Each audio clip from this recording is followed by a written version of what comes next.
अस्सलाम वालेकुम दोस्तों, आपको मेरे प्यारे भाई बताते चले कि पाकिस्तान में बसंत की तारीख तब्दील हो चुकी है। तो नई तारीख क्या होगी पूरे पाकिस्तान में बसंत की, तो वीडियो के अंदर आपको मुकम्मल आप लोगों को शेड्यूल मिलेगा। तो चलिए मेरे प्यारे भाई बसंत की तारीख देख लेते हैं।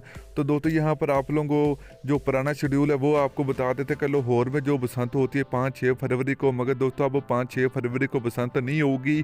अब ये 12 फरवरी को बसंत मनाई जाएगी लाहौर में। तो दोस्तों इसके अलावा फैसलाबाद की बात करें, फैसलाबाद में 24 से 25 फरवरी को बसंत होगी। गुजरांवाला की बात करें तो गुजरांवाला में मेरे प्यारे भाइयों 3-4 मार्च को बसंत मनाई जाती है, मगर ये भी मेरे प्यारे भाइयों 17 और 18 फरवरी को बसंत मनाई जाएगी गुजरांवाला में। तो उसके अलावा मेरे प्यारे भाइयों सियालकोट की बात करें तो सियालकोट में जो बसंत होती है ये भी मेरे प्यारे भाइयों 11 और 12 फरवरी को बसंत मनाई जाएगी। तो ये पुराना शेड्यूल है, ये बिल्कुल गलत शेड्यूल है जो मैंने आपको बता दिया। तो इस शेड्यूल के मुताबिक बसंत होगी।